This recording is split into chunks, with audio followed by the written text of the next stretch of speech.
new point that is a very important point, parts of speech એટલે કે વાણીના અંગો એને ગુજરાતીમાં કહેવાય છે. You are I think familiar, તમે કદાચ આનાથી ફેમિલિયર હશો. પછી આને બધાને આપણે એક એક ડિટેલમાં જોઈશું. બરાબર, પહેલાં આપણે જનરલી પાર્ટ્સ ઓફ સ્પીચ જે છે એ જોઈ લઈએ. પહેલાં તમે જોઈ શકો છો સ્ક્રીન પર નાઉન. નાઉન એટલે સંજ્ઞા જેને કહેવાય ગુજરાતીમાં, અથવા તો ગુજરાતીમાં એને નામ પણ કહેવાય. હવે તમે જોઈ શકો છો કે નાઉન જે છે એ અલગ અલગ હોઈ શકે. For example common noun, proper noun, abstract noun, collective noun. બરાબર, આ અલગ અલગ નાઉન હોઈ શકે છે. આપણે અહીં એક્ઝામ્પલ આપ્યું છે આ બોર્ડ દેટ ઇઝ થિંગ, કોઈ પણ વસ્તુને લગતું. બરાબર, કોઈ પણ વ્યક્તિને લગતું, કોઈ પણ સ્થળને લગતું. બરાબર, એને નાઉન કહી શકાય. કોઈ પણ સ્થળ પર્ટિક્યુલર હોય, બરાબર, એને પણ નાઉન કહી શકાય. બરાબર, પછી છે પ્રોનાઉન એટલે કે સર્વનામ, જે નામના બદલે વપરાય છે. ફોર એક્ઝામ્પલ કોઈ વ્યક્તિ છે એમાં 3 જેન્ડર આમાં મેઇનલી કામ લાગે છે. 3 જેન્ડર છે. આપણે એને ડિટેલમાં જોઈએ તો પ્રોનાઉન એટલે એક એવું સર્વનામ કે જે વ્યક્તિ, વસ્તુ કે સ્થળને બદલે વપરાય. બરાબર, ફોર એક્ઝામ્પલ મેસ્ક્યુલિન જેન્ડર હોય તો એના માટે હી વપરાય છે. મેસ્ક્યુલિન જેન્ડર એટલે નર જાતિ. બરાબર, ગુજરાતીમાં એને નર જાતિ કહેવાય. પછી ફેમિનાઇન જેન્ડર એટલે નારી જાતિ. બરાબર, એને ફેમિનાઇન જેન્ડર કહેવાય. અને બાકી બધું જેટલું વસ્તુવાચક છે અથવા તો નોન લિવિંગ જેને કહેવાય એ છે, એ બધું ન્યુટર જેન્ડરમાં આવે. અને આ બંનેમાં ક્યારેક સમાવેશ થતું હોય તો એક કોમન જેન્ડરમાં પણ આવી શકે. તો ઇંગ્લિશની આપણે વાત કરીએ તો there are 4 genders. બરાબર, ઇંગ્લિશમાં કેટલા જેન્ડર છે? 4 જેન્ડર છે. બરાબર, મેસ્ક્યુલિન જેન્ડર એટલે કે નર જાતિ, ફેમિનાઇન જેન્ડર એટલે કે નારી જાતિ, ન્યુટર જેન્ડર એટલે કે નાન્યતર જાતિ, અને કોમન જેન્ડર એટલે કે સામાન્ય જાતિ. એટલે બધામાં લાગુ પડી શકતી હોય, જે બંનેમાં આવી શકતું હોય. એ ના બદલે જે આપણે સબ્જેક્ટ્સના ઉપયોગ કરીએ છીએ, for example I, we, you, they, he, she, it. બરાબર, એ સર્વનામ છે.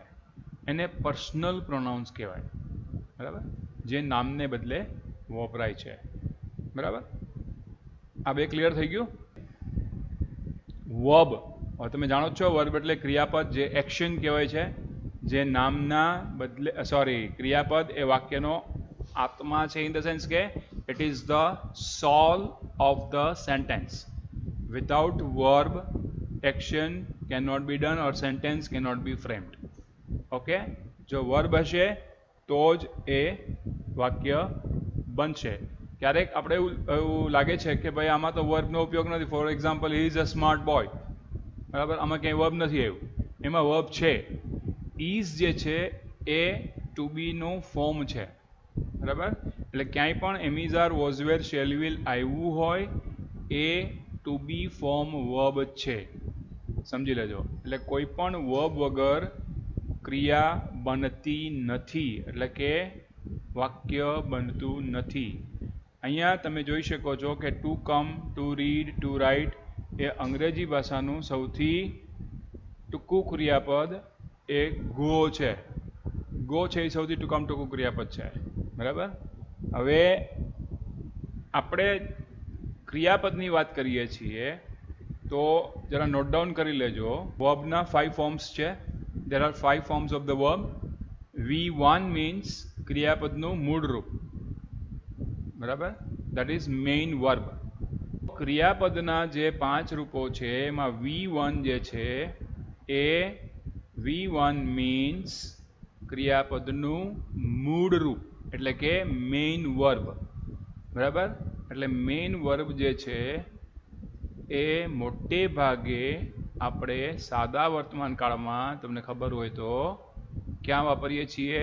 4 કર્તા સાથે આઈ, વી, યુ એન્ડ ધે. એટલે V1 બધા ત્યાં વપરાય છે. Okay, Understood? Now second form is number 2. It is V2. V2 એટલે ક્રિયાપદનું ભૂતકાળ, જેને આપણે past form of the verb કહેવાય. ફરી પાછું રિપીટ કરું છું. V2 એટલે ક્રિયાપદનું ભૂતકાળ is equal to past form of the verb, ક્રિયાપદનું ભૂતકાળનું રૂપ. ઓકે, જે આપણે V2 એટલે કે સિમ્પલ પાસ્ટમાં બધે ઉપયોગ કરીએ છીએ. બરાબર. V3 દેટ ઇઝ ભૂતકૃદંત ગુજરાતીમાં કહેવાય એને, અને ઇંગ્લિશમાં પાસ્ટ પાર્ટિસિપલ કહેવાય. પાસ્ટ પાર્ટિસિપલ્સ જે છે એ આપણે મોટે ભાગે પરફેક્ટ ટેન્સીસ જેટલા બધા છે, ટોટલ ઓલ પરફેક્ટ ટેન્સીસ.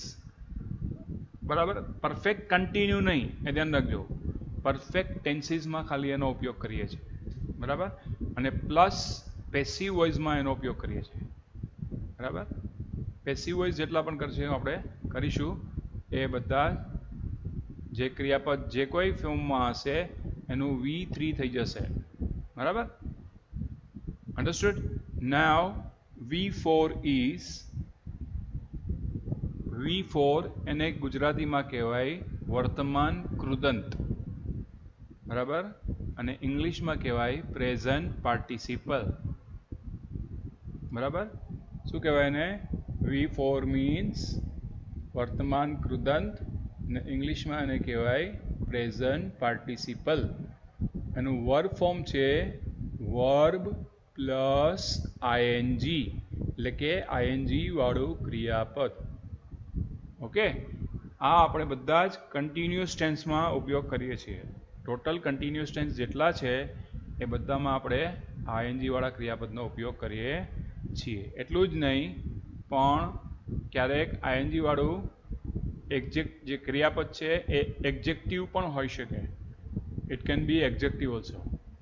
બરાબર. For example I am telling you, I like the beginning of the program. જો બિગિનિંગ શું છે? એ આઈએનજી વાળું ક્રિયાપદ છે, પણ એ નાઉન નહીં, પણ એ એક્ઝેક્ટિવના સ્થાને છે. બરાબર. શેના સ્થાને છે? એક્ઝેક્ટિવ. આવી રીતે આઈએનજી વાળા એક્ઝેક્ટિવ પણ હોઈ શકે. ઓકે. અને V5 જે છે, V5 એને કહેવાય ગુજરાતીમાં સામાન્ય કૃદંત. શું કહેવાય એને? સામાન્ય કૃદંત. અને ઇંગ્લિશમાં એને કહેવાય ઇન્ફિનિટિવ. ઇન્ફિનિટિવ, INFINITIVE, ઇન્ફિનિટિવ એટલે 2 પ્લસ વર્બ, એટલે કે 2 વત્તા ક્રિયાપદ. જ્યાં તમે જોઈ શકો છો. બરાબર. અહીંયા 2 પ્લસ વર્બ તમે જોઈ શકો છો. હવે 2 પ્લસ વર્બ જે છે એ અમુક જે શબ્દો છે ઇંગ્લિશમાં એના પછી 2 પ્લસ વર્બ જ આવે. ફોર એક્ઝામ્પલ હું તમને કહું, લાઈક. બરાબર.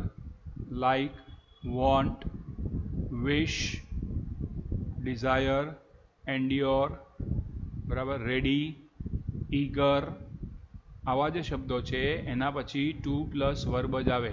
આ શબ્દો કોઈ પણ કાળમાં હોઈ શકે. It can be in any form of the tense, right? Any form of the verb, but after that always 2 plus verb comes. એના પછી હંમેશા 2 પ્લસ વર્બ જ આવે, જેને આપણે ઇન્ફિનિટિવ કહીએ છીએ. ઓકે, એટલે કે સામાન્ય કૃદંત કહીએ છીએ. બરાબર. 2 પ્લસ વર્બ. બટ 2 પ્લસ વર્બનો બીજો ઉપયોગ જે છે એ બીજું વાક્ય એટલે કે બીજી ક્રિયા જોડવા માટે પણ થાય છે. એનું એક્ઝામ્પલ આપું તમને. I went to the market. બરાબર. હવે પ્રશ્ન એ થયો કે I went to the market, હું બજારમાં ગઈ હતી કે ગયો હતો. શા માટે? ટુ બાય વેજીટેબલ્સ, એટલે કે વેજીટેબલ્સ ખરીદવા માટે. આ બીજી ક્રિયા મેં ટુ બાયથી જોડી દીધી. આવી રીતે બીજી ક્રિયા જોડવા માટે પણ 2 પ્લસ વર્બનો ઉપયોગ થાય છે. Okay, clear? 5 forms of the verbs clear? Give me your message. Is it clear? Here, 5 forms of the verbs. Clear to everybody?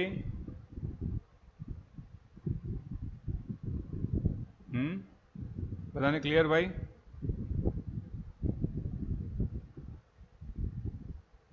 Clear ને? તો હવે આપણે આગળ વધીએ.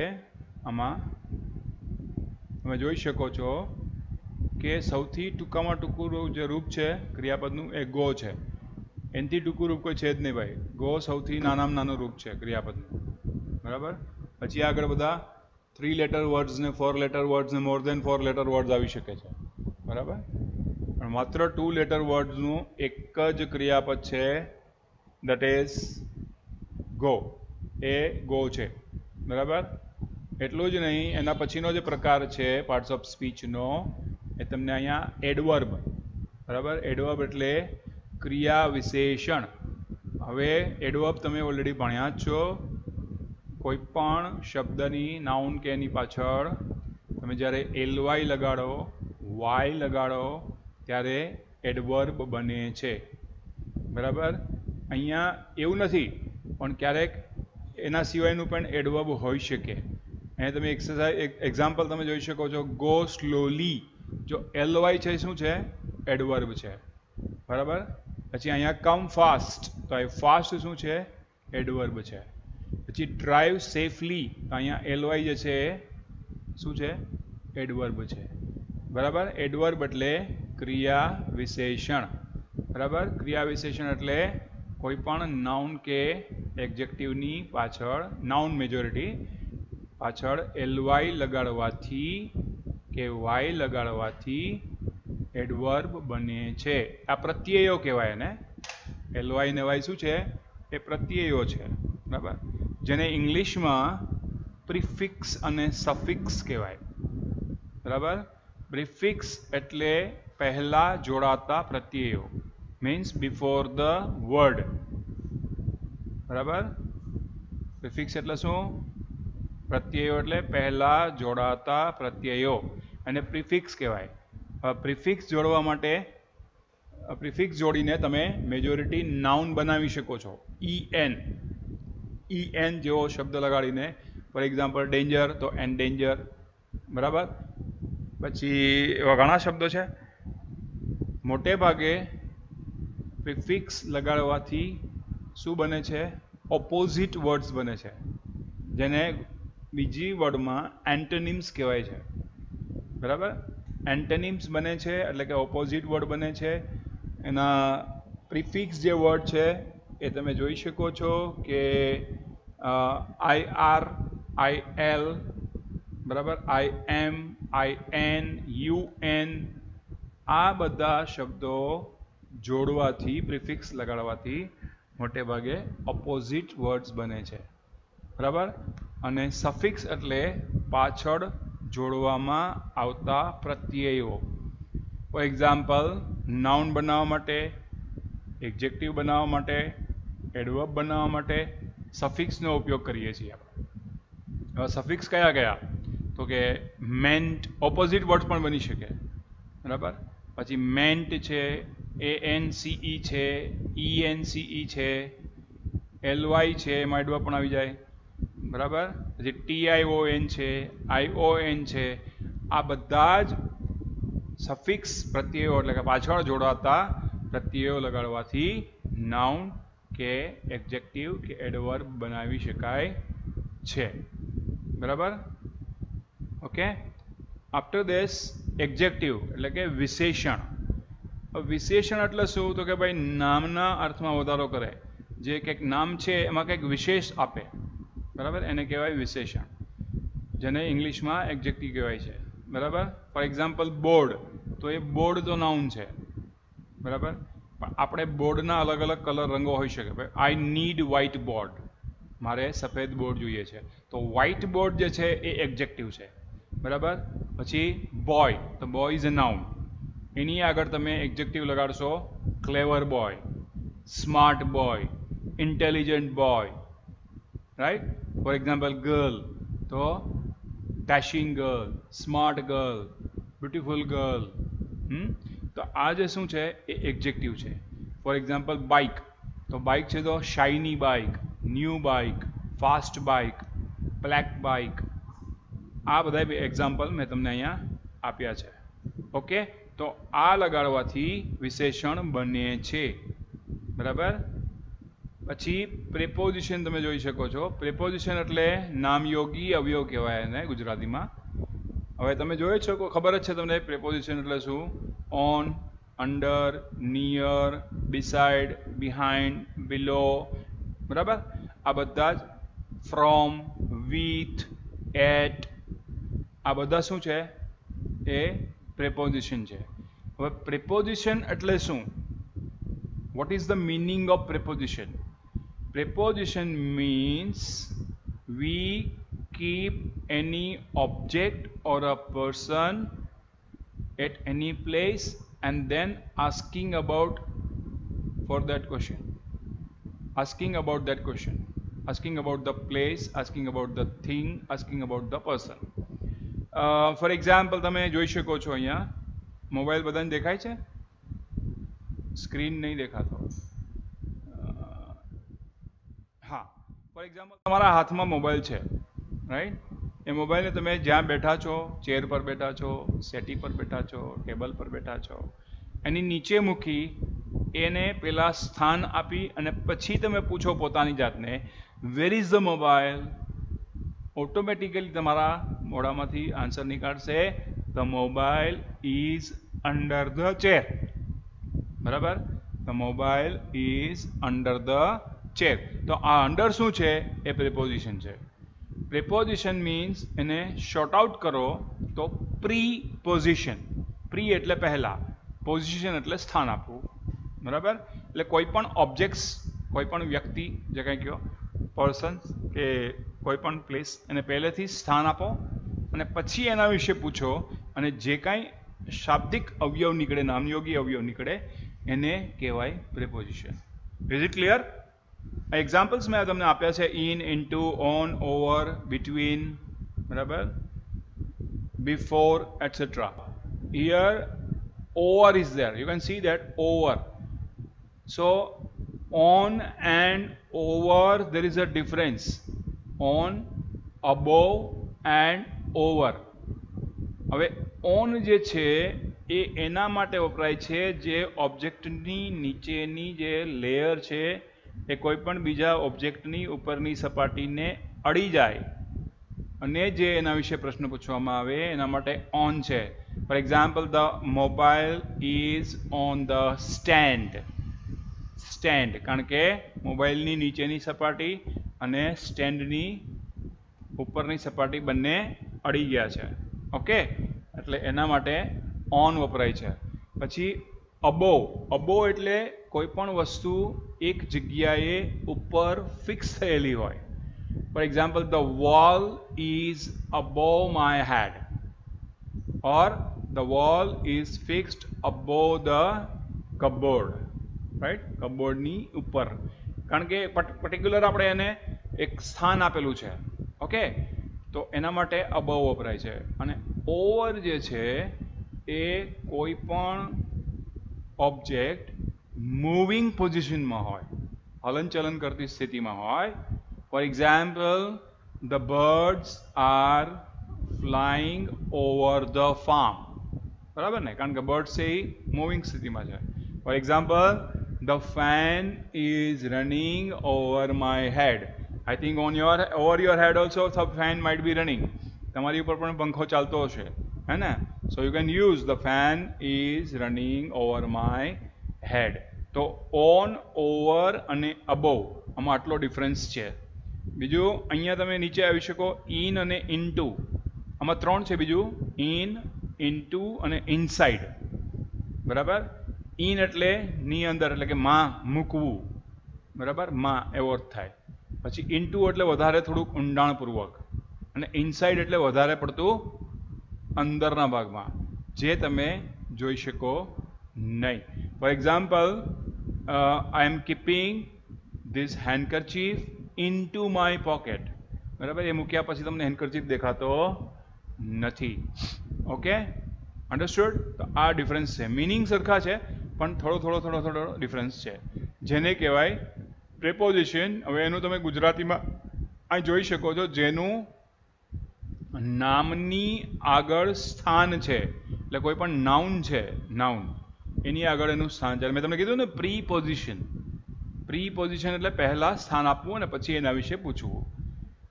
અને બે વસ્તુનું સાપેક્ષ સ્થાન નક્કી કરે છે. અલગ અલગ બે વસ્તુઓ હોય એનું પણ સ્થાન એ નક્કી કરીને પછી એના વિશે પૂછવામાં આવે છે. Okay, got it? That is preposition over. After that, conjunction. Conjunction એટલે તો તમને ખબર જ છે, સંયોજકો. હવે ઘણા બધા સંયોજકો છે.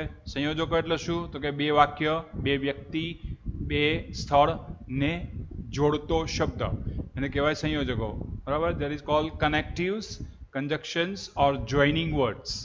Okay, so there are so many and, but, or, है ना. There are thousands conjunctions are there. Okay, then interjection. Interjection એટલે શું? આપણે એક્સક્લેમેટરી સેન્ટેન્સ જોયા ને, ખબર છે ને? એક્સક્લેમેટરી સેન્ટેન્સમાં આપણે યુઝ કરતા હતા અલાસ, વાવ, ઓ, હુર્રે. હા, એને ઇન્ટરજેક્શન કહેવાય. ગુજરાતીમાં એને કહેવાય કેવળ પ્રયોગી, બરાબર. કેવળ પ્રયોગી. Some of the Gujarati words I am using but it is not good for you, but I am using. હવે આ ઇન્ટરજેક્શન શું છે? ઇન્ટરજેક્શન એટલે કોઈની ફિલિંગ્સ જાણવા માટે, તમારા મનમાં શું ચાલી રહ્યું છે એ ઉદ્ગારાત્મક શબ્દો તમારા મનમાંથી, મોઢામાંથી જ્યારે નીકળે એના દ્વારા આપણે જાણી શકીએ કે તમારે શું ચાલી રહ્યું છે. Okay, that is called interjection. Okay, મેં તમને કીધું એમ અહીંયા એક્ઝામ્પલ આપેલું છે અલાસ, વાવ, ઓ, બ્રાવો, વેરી ગુડ, હે ના, એક્સેલેન્ટ. હા, આ બધા ઇન્ટરજેક્શન્સ છે. તો અહીંયા આપણે જોયું અત્યારે કે there are 5